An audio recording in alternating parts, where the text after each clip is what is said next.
Can you hold on 1 second? Okay, you're getting started there, Nicole, for the recording, and we're going to go through some items before we get started. And thank you for joining us, Joel, Nickerson, Shanks. Thank you so much, sir. Okay, let me click so I know that we're recording. Are we set to begin, Nicole? Yes. Okay, well, good morning.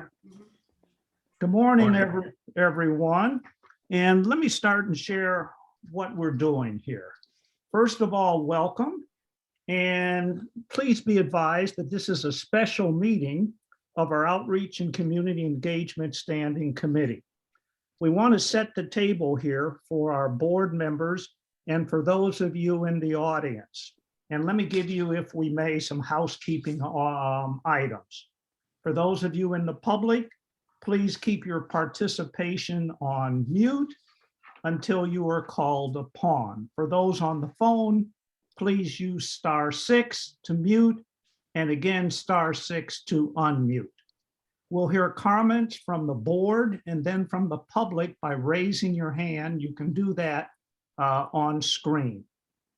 Our purpose, just to update you, is to assist CAB in gathering and providing information pertaining to the county's efforts in criminal justice reinvestment. Some of our responsibilities, that is of this subcommittee or standing committee, are to identify outreach methods, to engage the community regarding initiatives related to public safety alignment. Also, to improve public access to information regarding alignment, and to provide membership cultivation and succession planning for CAB. And you, by being here today, are part of that specific process.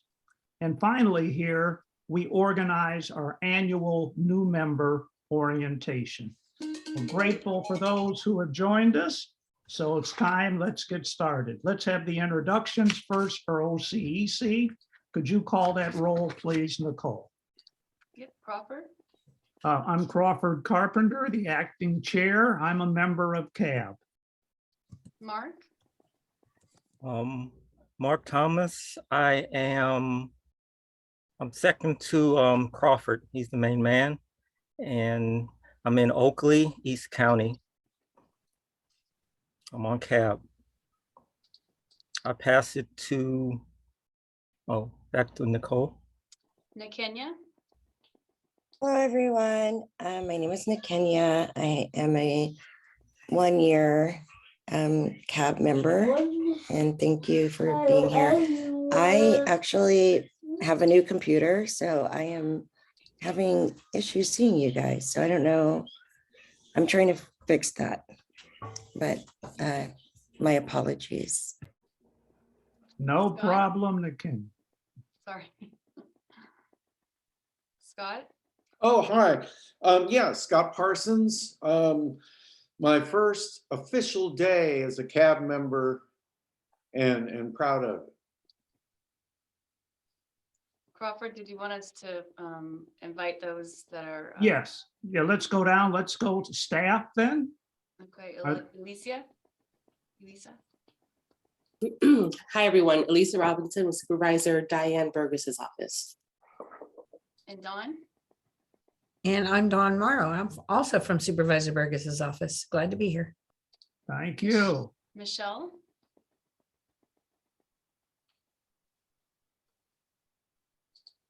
CAB and very happy to be here. And Reverend Van Hook. Hello, I'm Reverend Julius Van Hook, and work in institutional juvenile chaplaincy, and I'm so glad to be here today. And Joel Nickerson Shanks. Hello, everyone. My name is Joel Nickerson Shanks, Student Success and Onboarding Manager here at Contra Costa College. Happy to be here. First meeting. Thank you. That's it. Okay, are there any announcements that anyone would like to make that may not be on our agenda? Hearing none, let's move to public comment. Is there public comment on any item under the jurisdiction of CAB, but is not on this agenda? Hearing or seeing none, let's move to item number 3. We have the approval of minutes from our April 19th meeting. Hopefully, each of our board members here or committee members have had a chance to review those. Let's give you another minute and a half or so, take a final look, and then we'll be looking for a motion to approve those minutes. The clock is running. Take care of us there, please, Nicole.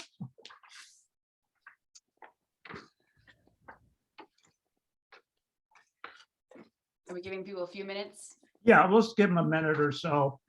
They did receive that. You did send it out earlier. And my assumption was in preparation that the committee members did review those.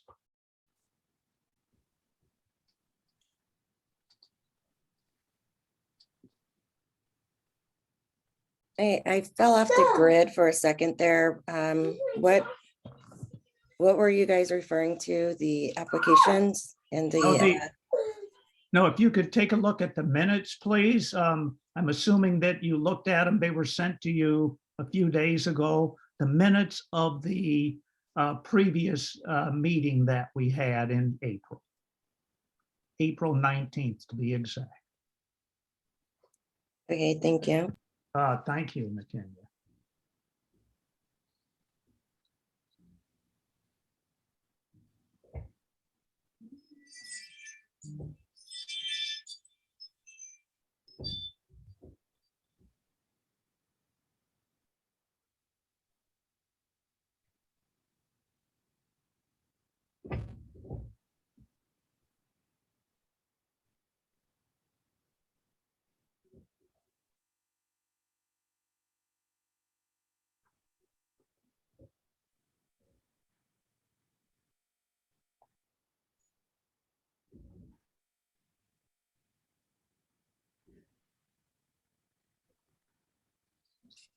All right, I think that's enough time, hopefully. May we have a motion for approval? All right, it's Mark Thomas. I motion that we approve the minutes from April 19th to 2022. Thank you, Mark. Is there a second, please? Yeah, I'll second that. Thank you very much, Scott. Let's move. Is there any discussion by the board, by our committee? Any discussion? None being heard. Is there any discussion from the public? Any public comment? None being heard. Let's move. Would you please call the vote? Nicole? Crawford, Aye. Mark, Aye. Nakenya, Aye. Scott. Aye. Motion passes unanimously. Thank you. Thank you. Let's move to the next item, which is item number 4, membership. And let's begin with an attachment to, we are so pleased that, doggone it, the boxes are filled out for once. And it is so pleasing. It's a pleasure. You'll notice at the top section here, items 1 through 7 that we have filled out. Those are the 7 members that we have. And then look to the right, you'll see 8, 9, 8 through 12. That is our complement of full voting members. We are currently in the process of filling out 3 slots for alternative members. And each of you will be considered for those positions. And as an aside, I've only been with CAB, by the way, a year. And I started out as a doggone alternative member. And it only lasted for about, I think, 2 months. And then after that, there were changes. And then I was asked to join the board. So being an alternate really means you're on the deck, be ready, because no telling when we could be calling on you.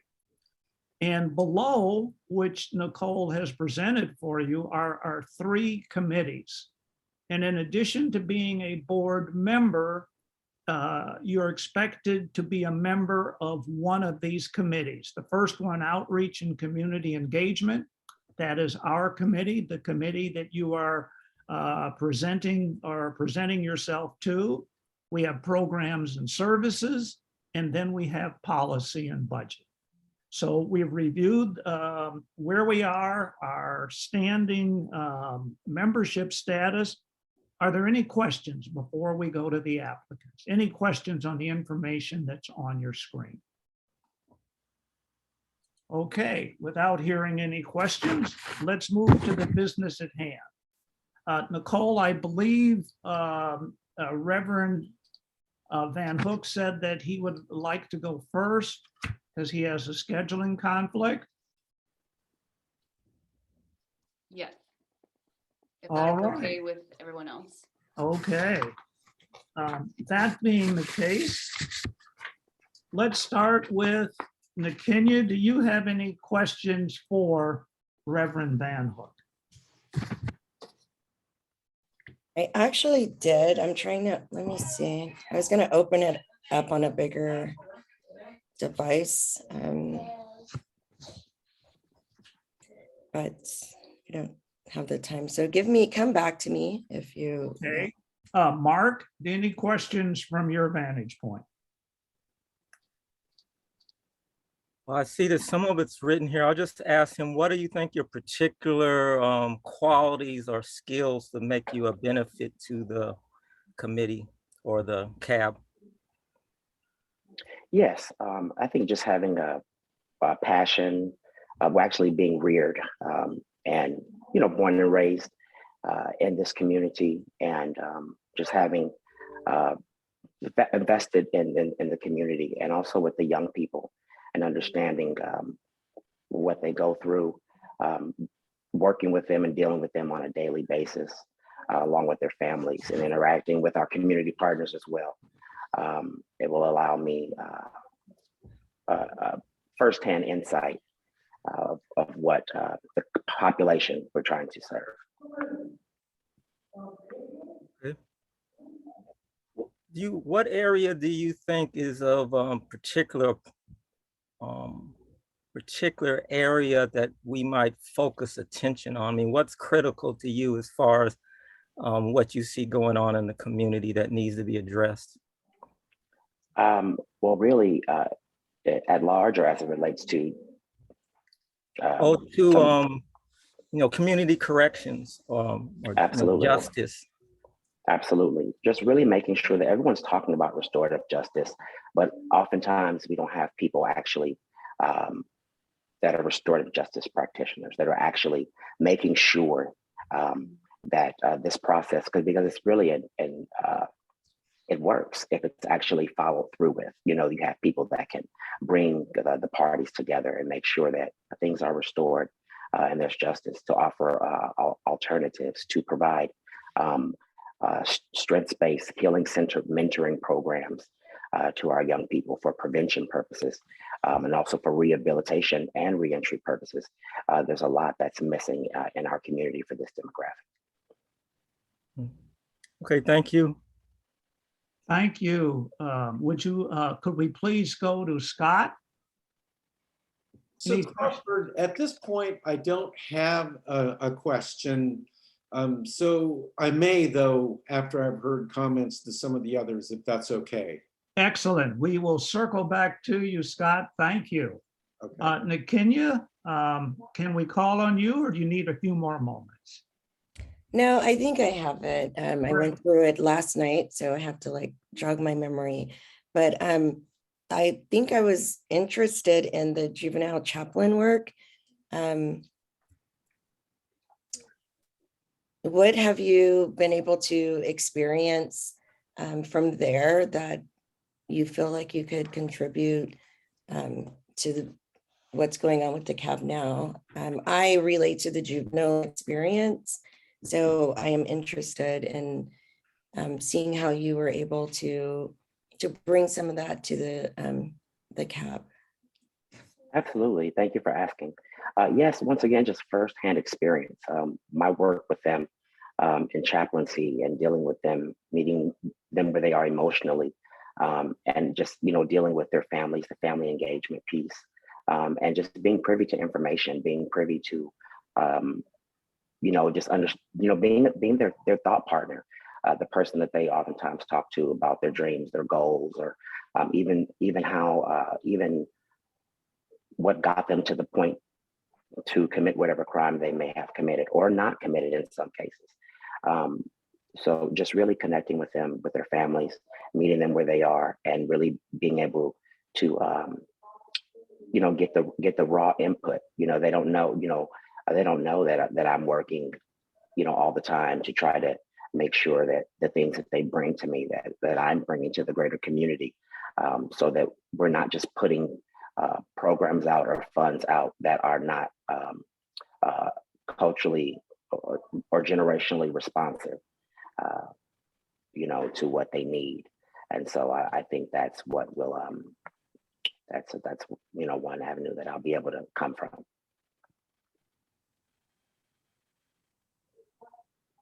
Thank you. Thank No you, ma'am. further questions for me right now. Okay, thank you. Well, Reverend Van Hook, good morning again to you. And by the way, I surely enjoyed our conversation prior to you submitting your application. And let me start with, if I may, we primarily deal with the adult population at CAB. I noticed in reading through the information that you've submitted that your background has been primarily in the juvenile arena. Yes. That being the case, do you think there is a transition for you? Or do you feel that this is going to be an area of interest in addition to your work with the juvenile population? Absolutely. Thank you for asking that. So with that being said, so I do highlight the juvenile experience because that's a lot of what I'm doing now. But with what's going on with the closure of the DOJ population, DOJ facilities, we're getting the transition age youth. And so that's they're actually adults, right? So it's really important that we have programs that are helpful to our young adults as they, go through this process, especially getting out and returning. Prior to coming to Contra Costa County, I worked in Alameda County as a supervising chaplain for the probation department there, and also worked with the sheriff's department.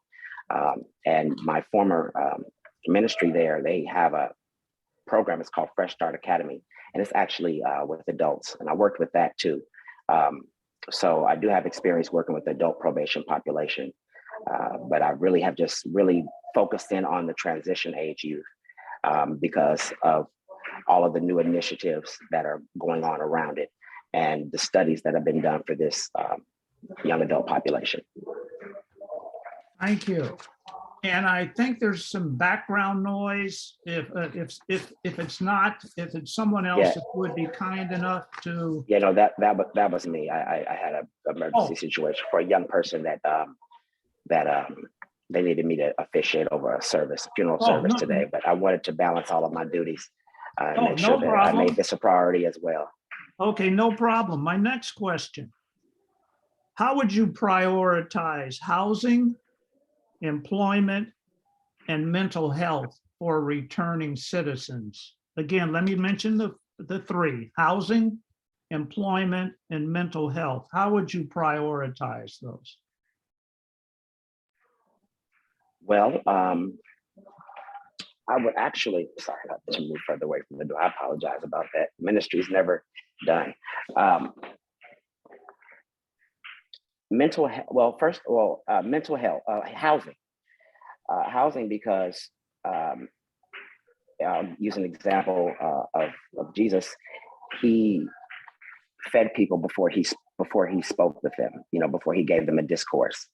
So I think it's important to make sure that the basic human needs are being met, which would be housing. And then, of course, addressing the mental health and then making sure that they're employable and employed. Okay.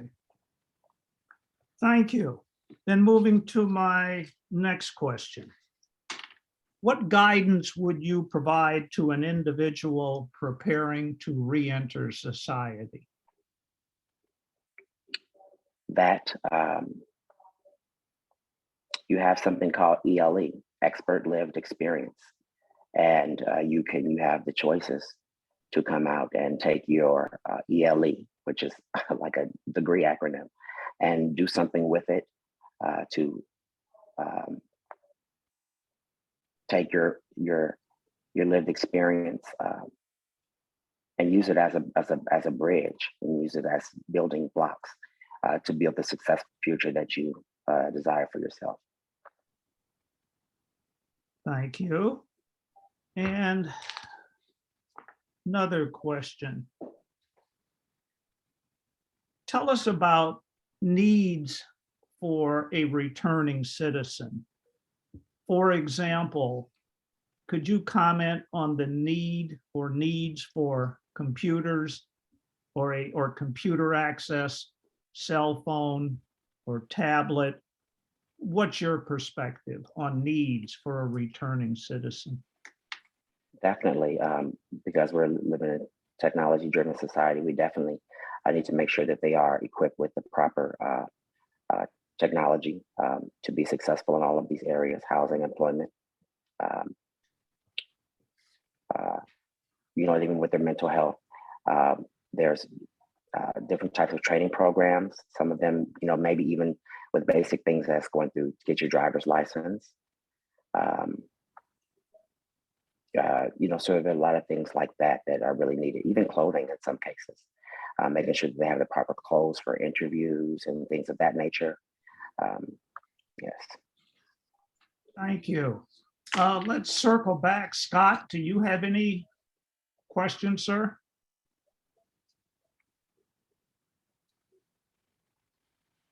Scott, I think you're on mute. Unmute. Okay, you're unmuted now, Scott. There we go. That was eloquent, what I just had to say. So, Chaplain Van Hook, great to have you express your interest, and it was nice reading some of the things that you included in your document. I wondered if you could maybe, with obviously not mentioning names, but if you could give a situation where you did work with the justice system, the various moving parts, and helped facilitate a good outcome for someone. Oh yes.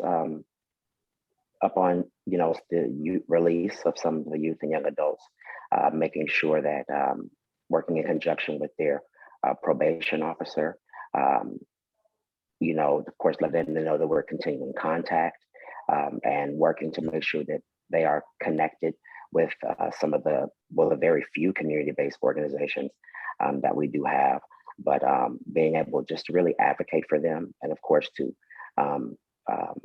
be that liaison as well to make sure that they are keeping up with all their probation requirements. So I was curious, you mentioned you have experience with the Sheriff's Department in Alameda County.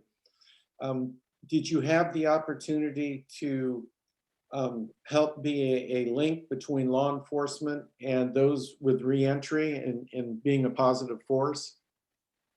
Yes, I did some work with Men of Valor there, within the Fresh Start Academy as well in Oakland. Excellent. So mentoring and things like that, case management. Great. Thank you very much. Now, Kenya, any other questions?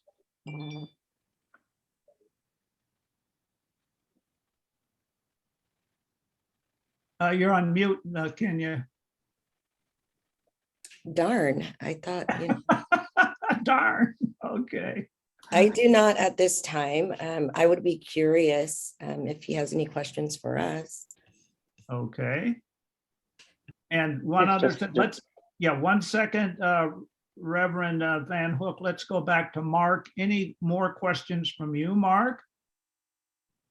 No. Thank you, Mark. Then Nakenya, excellent. Reverend Van Hook, any questions for us? No, I think I was listening earlier and I just got an idea of more of what's going on with the board and the fact that there's seats and the type of people that you're looking to fill those seats and, you know, going through the process of being an alternate and things of that nature. So I feel quite informed. Thank you. Okay, are there any questions from the public?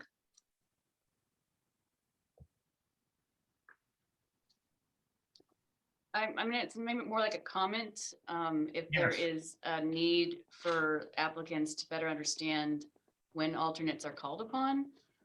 I don't know if that would make it or break it as far as whether or not you want to be on the board, but I don't know if it's worth providing that input. When you say, would you, I'm not sure if I'm following your question or your ask, Nicole. Well, I guess better just to provide a little bit more clarity on what the commitment is as an alternate, you know, coming to the full body meeting, what that looks like for an alternate Okay, versus a voting member, because Yeah. there is a difference. well, our expectation is, number one, you attend all meetings. And in certain instances, if we don't have a quorum, since you're an alternate, then we would have the opportunity to basically have you serve as a voting member, depending on our situation. The same would apply to one of our standing subcommittees, that if you're there, we would assign you to a subcommittee, and if by chance we didn't have the proper quorum, then we in turn, excuse me, geez, if we didn't have the proper people, then we would in turn ask you to, you know, serve as a voting member of a standing committee if items needed a vote. And, you know, one other thing we may want to mention, just to clarify for all of our candidates, and we'll do it with you, Reverend Van Hook, our general meeting is on the second Thursday of the month at 10:30. So we would trust that would not be a scheduling conflict with you. In addition to that, we reference this committee, which is Outreach and Community Engagement. This committee meets on the third Tuesday at 11 o'clock.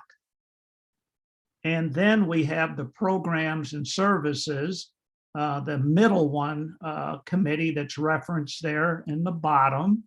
And that meets at 11 o'clock on the third Thursday. And then finally, we have the Budget and Policy Committee or Policy and Budget, and they meet on the third Friday of the month at 10:30. So we would naturally expect you to review your schedule to see if there would be any conflicts with meeting those particular times. And again, on the standing committees, we only request that you be a member of one. If you desire to participate in more than one, that is also fine. Did that cover it for you, Ms. Nicole? Yeah, I just Okay. think it's helpful for folks to know what they're getting Excellent. into. Okay. Any other questions? Now, do we want to vote on each of our members? One And- recommendation, because Reverend Van Hook, I think, had a conflict where he had to. step All out right, so early. we'll vote on his membership right now. When we say membership, what we are voting on is to move your membership application to the full cab board. And that'll be later this month. So can we have a motion for Reverend Van Hook for his application to move forward to the full cab board? Is there a motion? Yes, this is Nakenya. I motion that he moves to the full cab board. Is there a second? Yeah, I second. Thank you, Scott. Is there any discussion by any member on our board on the OCEC board? Is there any public comment? None being heard by either the board or from the public. Can you call the vote, please, Nicole? Yes. Crawford, Aye. Mark, Aye. McKenya, Aye. Scott, Aye. motion passes unanimously. All right, thank you very much. Reverend Van Hook, your application will be moved to the full cab board later this month, and we will be recommending approval. Thank you very much, and we'll move to the next candidate. We'll start with Michelle, since she was the first one to submit her application.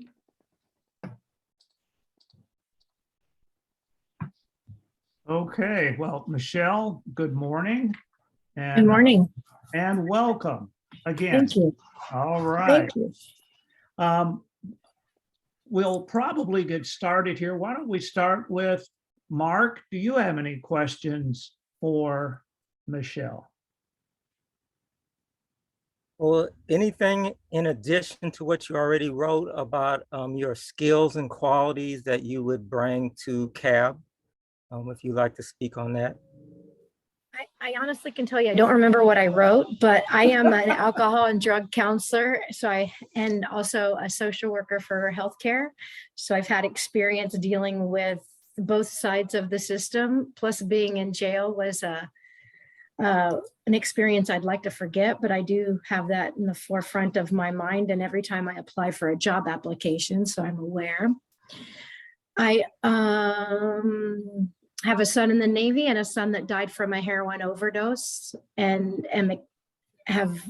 know the parental feeling of having loss of a child to a horrible system of addiction.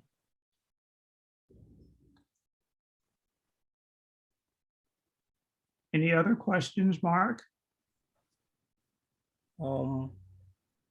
Yes, I had one. Excuse me. So similar to what I asked the previous candidate, from your experience, what is a critical area of need regarding community and justice that deserves attention in our community?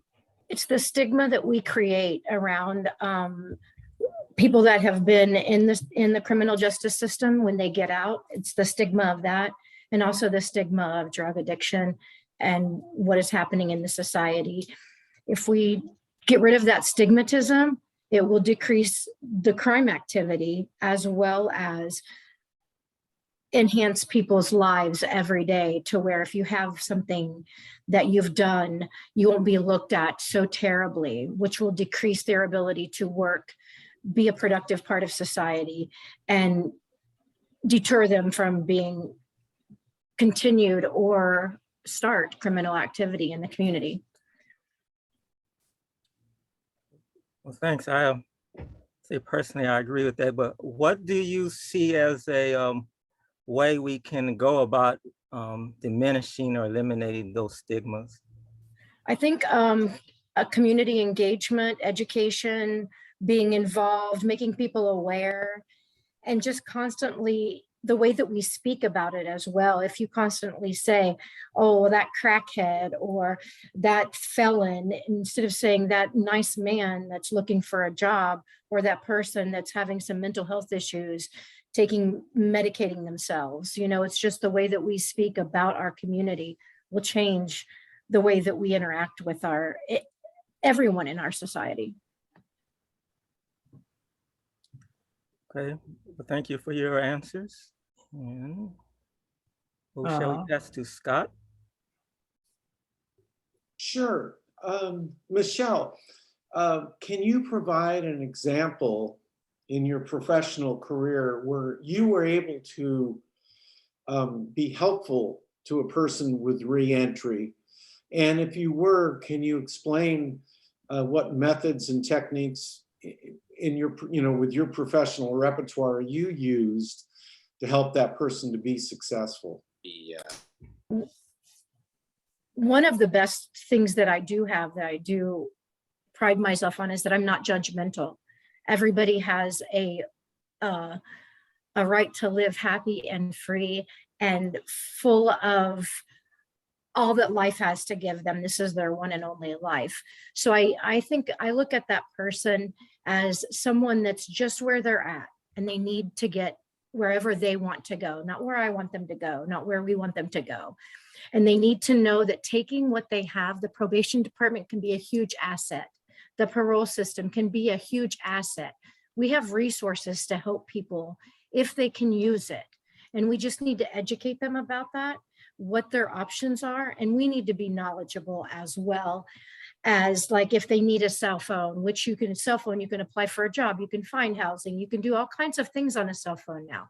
They need to have access to that. Very few people have landlines and fax machines, and most everything's done that way. So making them aware of what you think is terrible is actually can be used as an asset. You have all of these wonderful things, experiences that you've done that you can use to your benefit. Let's look at them as a positive. Your probation officer could be your best asset for reentering into the community. Let's see what resources we can get from that. They have IOP if you need it. They have computer training skills if you need it. There are options, and to use them as a benefit, not a negative. And that's, again, get rid of the stigma and getting a hold of the positive about changing the way that you view yourself and the way you want your life to go. Great, excellent. Thank you. No other questions? Thank you, Scott. Nakenya. Hello? Can you guys hear me? Yes. Okay. Hi, so Michelle, I was listening to a lot of your answers, and they do speak kind of on the outside. What is your experience with advocating for people? Because that would require you to understand those system elements a little bit more, and kind of fight to, I guess, include people and, invest in people. I think that sometimes that is a huge downside to these systems. They don't invest in people, but they take a lot. So I was just curious to see, like, in your perspective, how do you have experience with advocating for people in these situations? And how do you hope to pursue that? What I've heard, hi, Nakenya, nice to meet you. What I've heard from both people working in the justice system and people working in the recovery system and people working in the probation system is, oh, here they come again, that same person. I said, maybe this will be the one time when they don't come back. Why does it always have to be, oh, that same person? It's a different person because they've gone through, maybe this is their third or fourth time, but each time has a different meaning and a different place for them. And you have to advocate for the now. You can't go on the past. You can't go on the last. You have to go on the now. This may be the one time where it clicks, and the one time where it fits, and the one time where the resources are there for them. I think advocating for somebody is advocating for them for what their needs are and where they're at, and being realistic. And that means helping our system to be more realistic and accepting as well. So what if you've seen somebody 5 times? It's 5 times that person has seen you. Make it a positive interaction and not a negative, like, oh yeah, there's Michelle, she's gonna say, here I am again. That would not come out of my mouth and never be a vision that I have for someone. What new do we need to try this time? Or what do you need to work on this time to help you out? I hope that answered your question. I feel like I went a little different direction, but this is my soapbox, is people treating people like we continue to put people through the cycle by not recognizing them as changing every single time. So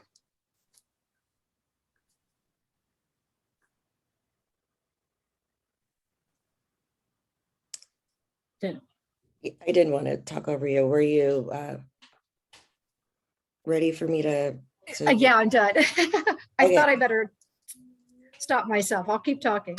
Okay. Yeah, I was talking more of not like at the level of treatment or those facilities, but in a bigger realm, you know, like you're like for the CAB, it's like a really good opportunity to start understanding the inner workings and trying to contribute in that way to help those individuals that you're speaking about. I think resources is important, but they're not readily available.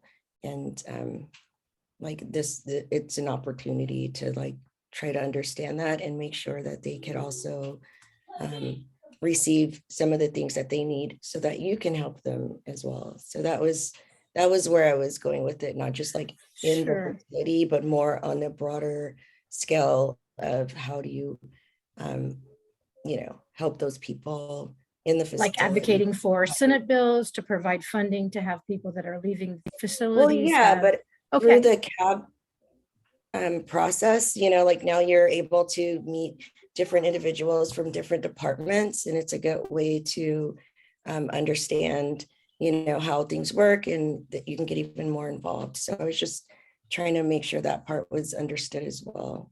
But thank you, you answered beautifully.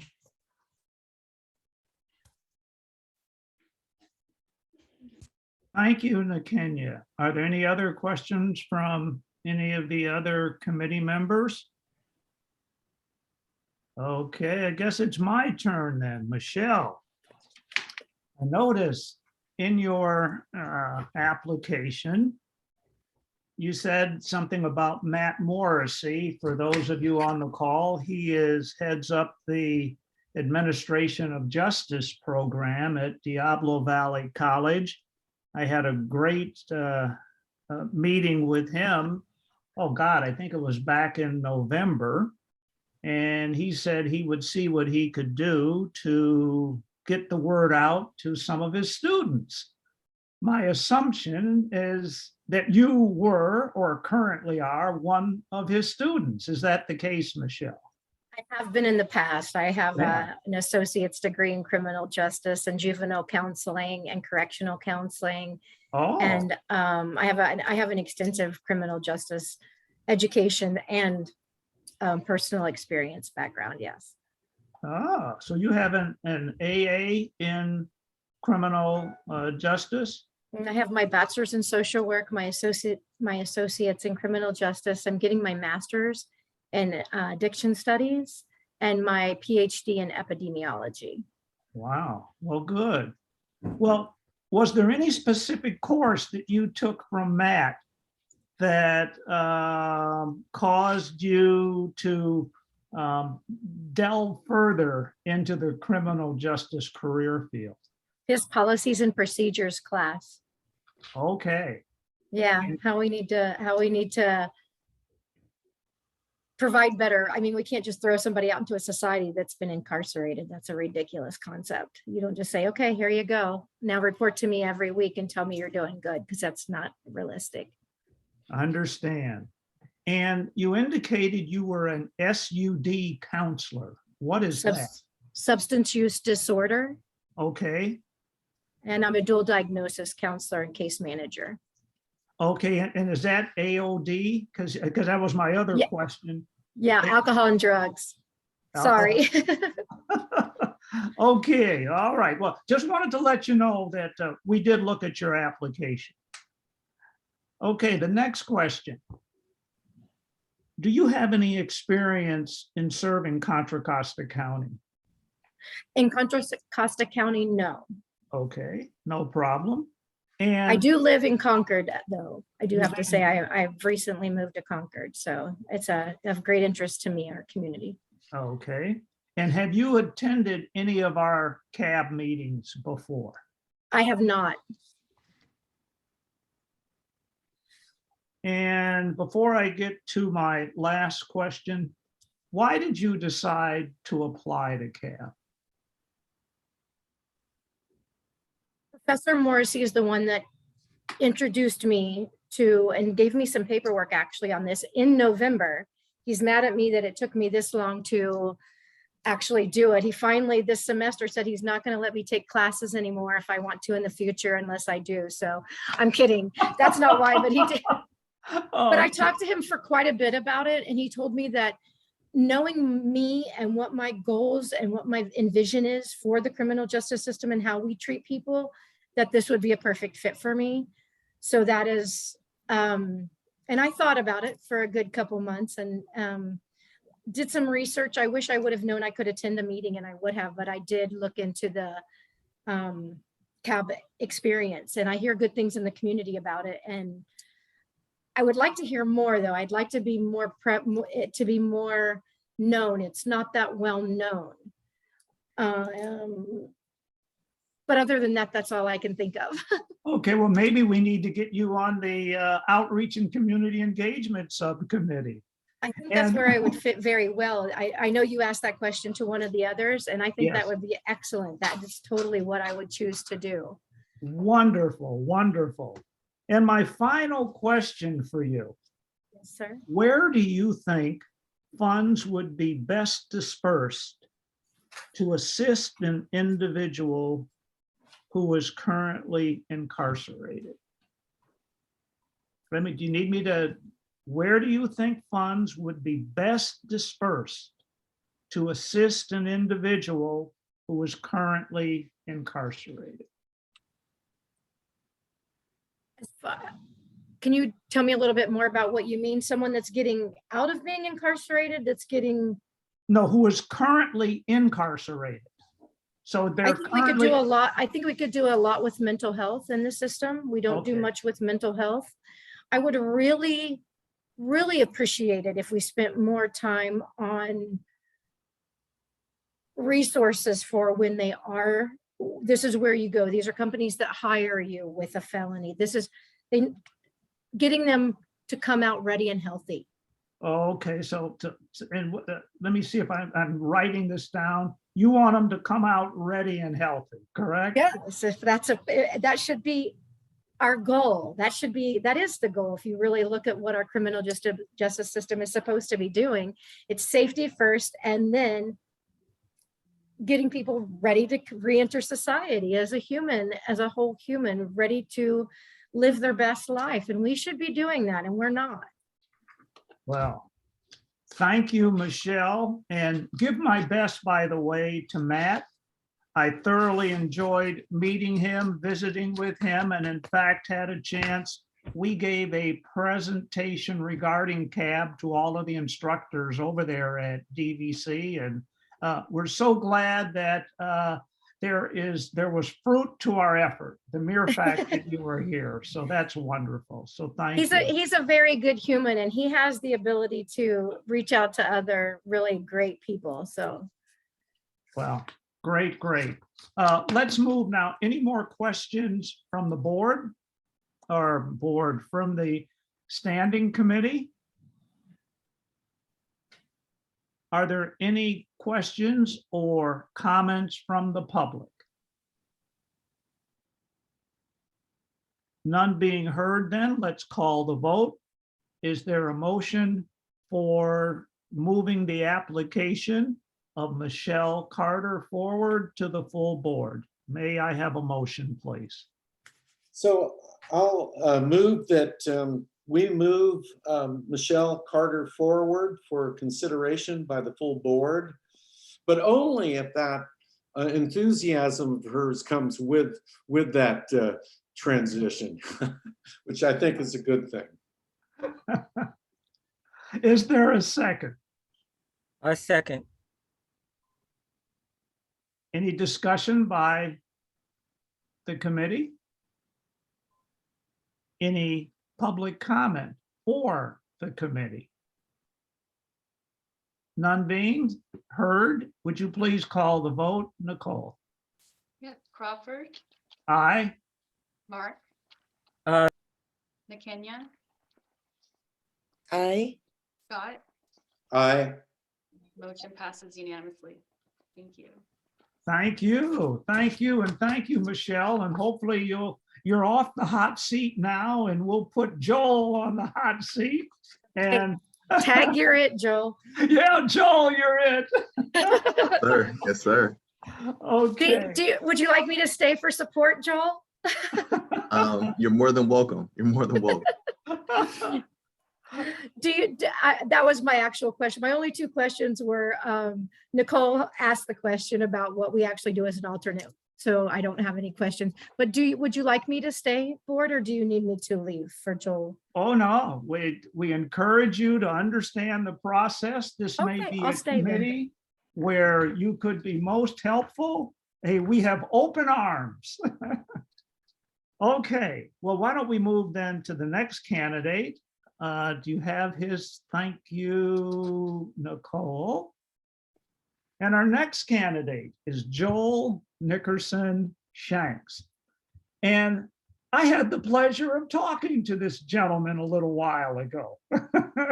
And he was in his car and I don't know how we did it. And by George, I don't know how you got this application in, but doggone it, you did it. And boy, that sure as heck said a lot to me. So welcome, and so nice, Joel, that you could join us. Could we start with, are there any questions from our board? And why don't we start, Nickerson, why don't we start with you for Joel Nickerson Shanks? Thank you for starting with me. I am actually still trying to find Joel's information. So come back to me, please. Okay, can we go to Mark then?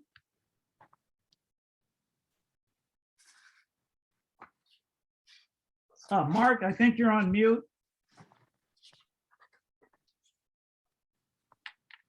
I am unmuted. Oh, thank you. Wait, okay, welcome, Joel. First question, what motivates you or gives you interest of being a member of CAP? Thank you for that question. I guess first and foremost, just a little bit of background. I know you could read down here. Apologies for not having the time to really answer these questions thoroughly. But I've been working for Contra Costa College for the last 10 years. I'm currently in the position of the Student Success and Onboarding Manager. If we want to simplify that, I'm the Outreach Manager here at Contra Costa College. In the past, I used to work for the Student Life Department. And when working for the Student Life Department, I actually was one of the club advisors working with our EOPS coordinator at the time for formerly incarcerated students. Since then, we've been trying to create a pipeline for formerly incarcerated students to connect them to resources and opportunities. One of my peers, Demetria Lawrence, used to take over that work, but unfortunately she transitioned to a different college. And so, I just felt like that work wasn't being done here on our campus, and we needed somebody to take that initiative. Of course, my goal at the college is always to increase enrollment. So I just saw it as an opportunity to, one, be able to help my community, and then also to build a pipeline for formerly incarcerated students as well, or influence a pipeline, I should say. What particular problems did you seen that the formerly incarcerated students were facing? What did you see, and what did you think would help them? Some of the similar problems that we saw that other students will face is, one, just feeling like they were going through it alone. Not having a valid support system, once released into the community, and trying to just find out what the next move is while everyone's kind of turning their back. So what we tried to do at Contra Costa is kind of do a warm handoff where we're not only just connecting students to resources, but also working with them to make sure that they're getting the most of that out of that resource. A lot of times you get handed a piece of paper or a form or a contact, and it's on you to do the rest. But just having someone to be able to go through the process with you, to be able to support you, and then also to connect students to students who have been successful before. So yeah, I guess I'll just keep it going. When I was in student life, I had the opportunity to put on an event, or to work with the EOPS coordinator to put on an event where we brought the Berkeley Underground Scholars to our campus to be able to talk to some of our formerly incarcerated students, just to be able to have a conversation and to share stories. I'm really big on storytelling, or people telling their testimony, just to be able to inspire and let people know that this is possible. This isn't something that, is done in movies, but actually done in reality. And we can help you to get to this end goal if this is your goal, whatever that may be. All right, thank you. My last question, from your own experience, what do you think is the most critical area that needs attention in regard to community corrections and justice?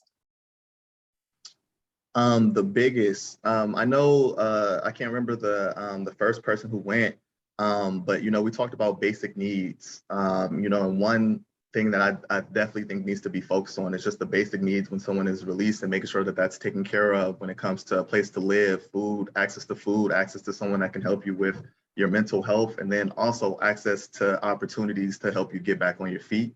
I think that's something that's just drastically lacking.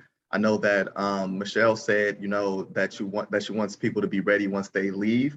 I think we also need to do something to prepare them when they're actually, incarcerated, to make sure that they're gaining skills that could be useful once released as well. So I know I didn't just pinpoint just one thing, but I just think on making sure that they have a pipeline or a vision for once they're released to be able to be successful, and not just a setup to kind of go back, because that's what we have right now. Okay, thank you. I'm done with my questioning. Thank you. Nakenya?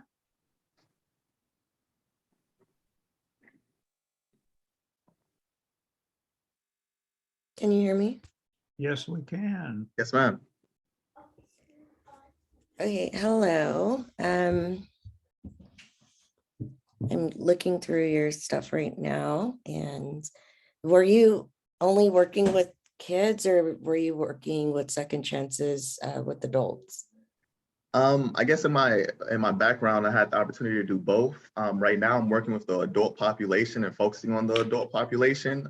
That's our goal at the college, is to increase that when we have a lot of CTE programs, or career and technical education programs, that we're trying to spread awareness to in the community. And we think that this could be a great opportunity for a lot of formerly incarcerated students. Before then, I actually helped to start the Gateway to College program here on our campus, which is a second chance program for high school students. So I had a chance to play on both sides, but right now we're focusing on the adult population. Okay, very good. I don't have any further questions. You were very thorough. Okay, well, I guess it's my turn then. Again, Joel, if the people here on this call had the opportunity to listen to you, and you're going back and forth, you were driving, you were safe though, and I was fumbling. Hopefully I was safe while I was fumbling, but hey, we did it. And if you're talking about teamwork, that was probably the first example of what I call effective teamwork and getting things done. So we were able to do it. Yes, sir. If you could share with me for a moment, or not with me, with this panel, what are your passions for advocacy? My passion in general, not to be biased, but as you can see, I'm a Black male, an African-American male. My passion in general is to support my community and to support African-American males. Unfortunately, we've been negatively affected by the justice system. And I know that's just done a lot to take fathers out of homes, to take opportunities away from our youth, and then to put people back in this rotation of getting incarcerated again.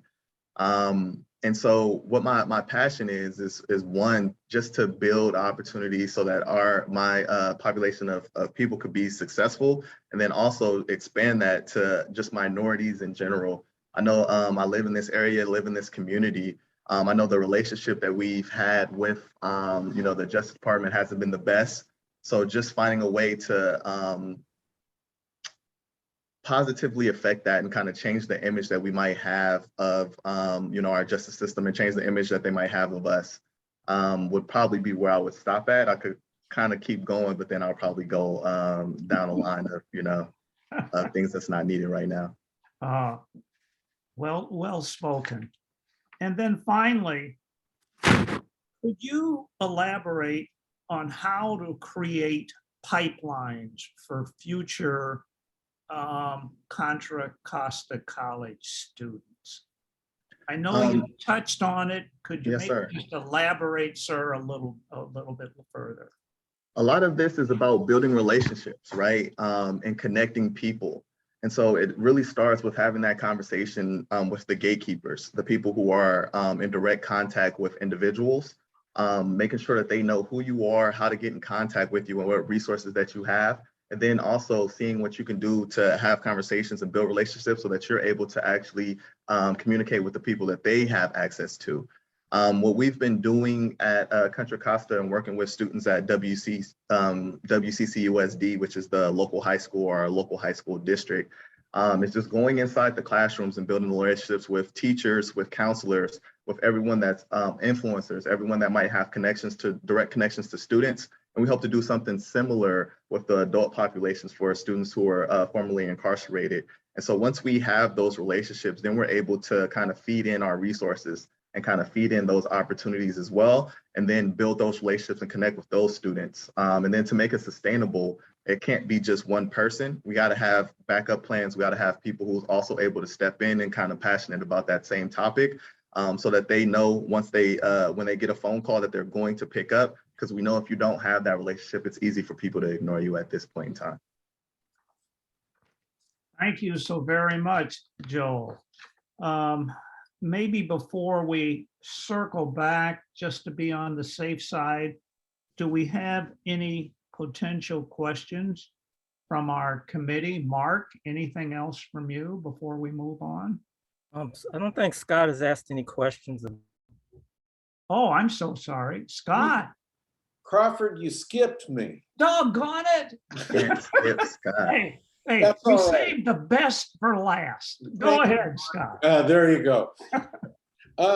So Joel, I really appreciated a lot of the things that you had to say, and all. I kind of like to get, and you use the term "we," meaning at the college you're doing this and that. I was wondering on a personal level if you could maybe share an example at the community college in this 10-year period where you really had a chance to touch someone's life and make a difference. Obviously, we don't want names, but if you could give that circumstance and what that looked like.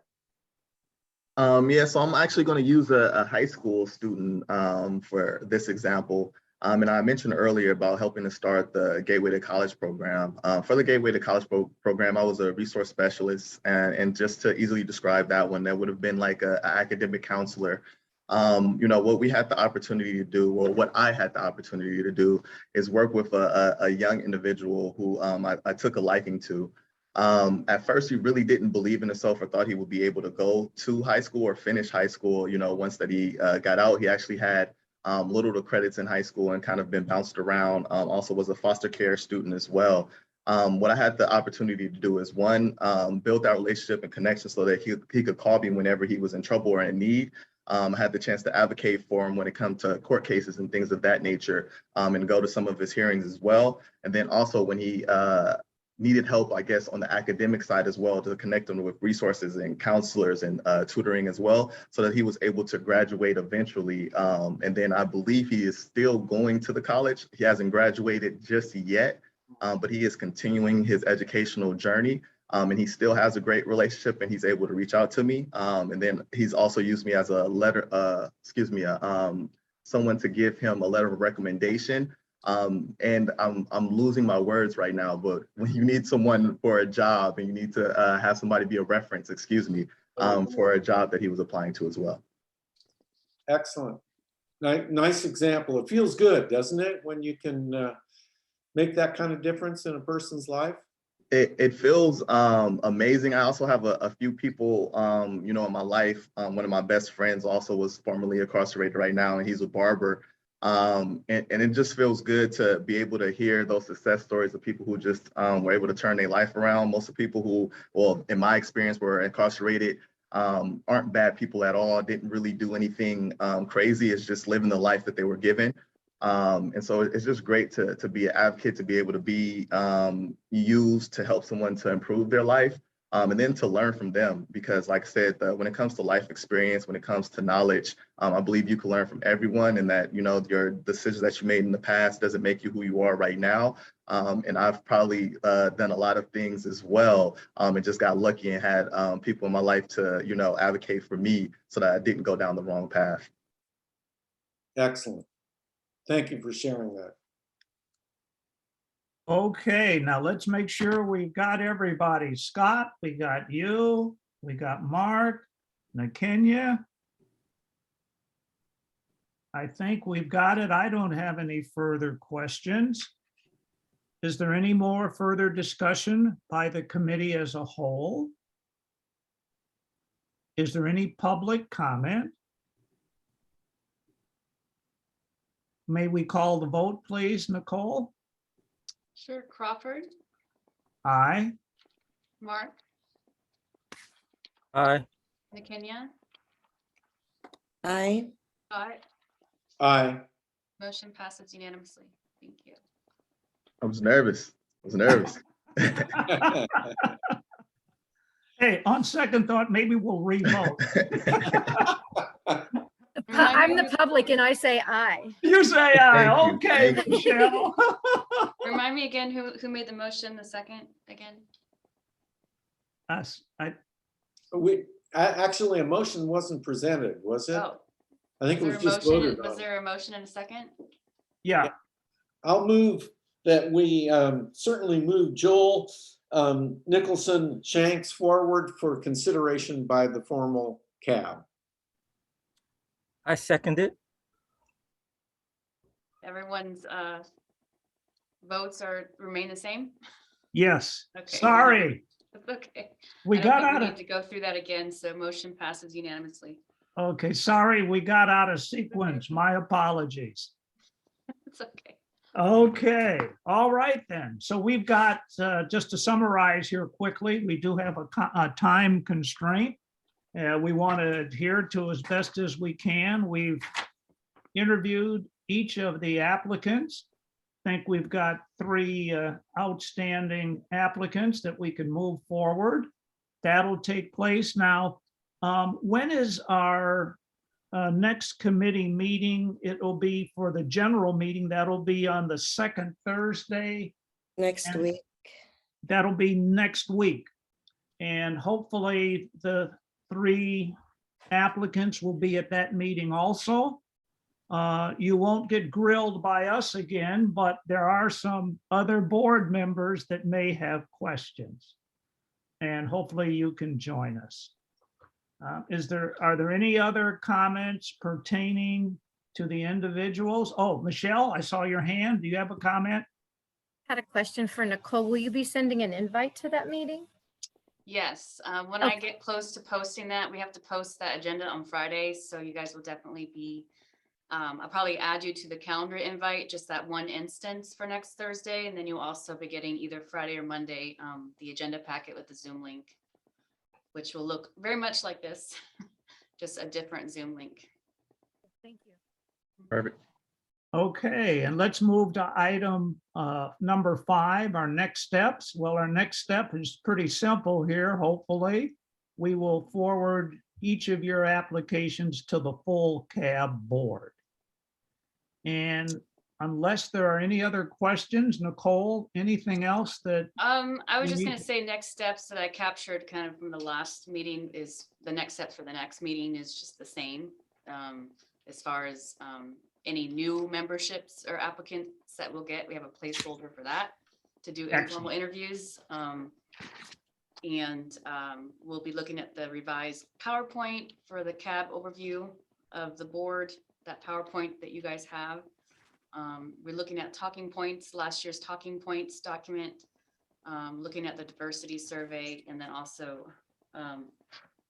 the proposed ambassador program assignments. okay. Well, again, thank you, the 3 of you. We will adjourn till our next meeting, which will be very soon, which will be the 17th. And you're welcome to attend that meeting if you would like. So this meeting's adjourned, and thank you, Michelle very much, and give Matt my best. Thank you, Joel. Again, enjoyed connecting with you and meeting you, and thank both of you for what you do and what you're applying for. With that, this meeting's adjourned. Thanks for having us and nice to meet you as well. Yes, thank you. Bye-bye.